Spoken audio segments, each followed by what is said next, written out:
ब्रह्मा जी की छाया से पुत्र प्रकट हुए तो उनका नाम था कर्दम ऋषि। उन्होंने 1000 साल तक तपस्या की। आप विश्वास नहीं करेंगे, 1000 साल 1000 ईयर्स तपस्या करने के बाद जब ठाकुर जी प्रकट हुए, नारायण प्रकट हो गए और बोले वरदान मांगो, क्या चाहिए। 1000 साल तुमने तपस्या की है, 100-200 साल में तो समझ में आता है कि भाई कोई ब्रह्मा की पदवी मांगता है, कोई शिव पदवी, कोई कुछ भी मांगे। 1000 साल क्या चाहिए। तो जो कर्दम ऋषि थे वो कहते हैं कि नाथ एक ही वरदान दे दीजिए। क्या। तथा सचाहम परिवोढ़ काम समान शीलाम ग्रहमेद धेनुम।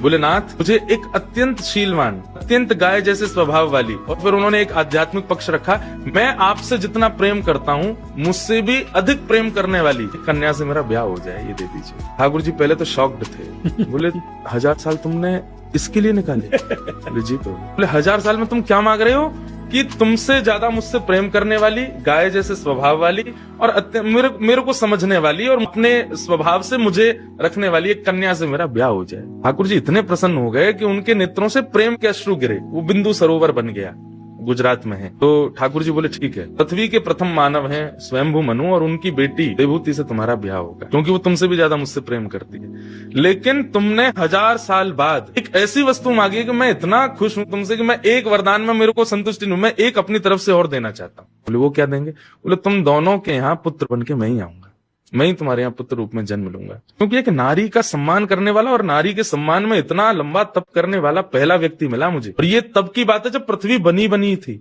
तब कर्दम ऋषि ने तपस्या की। तो ठाकुर जी फिर उन दोनों के यहाँ कपिल भगवान के रूप में प्रकट हुए, जिन्होंने सांख्य शास्त्र का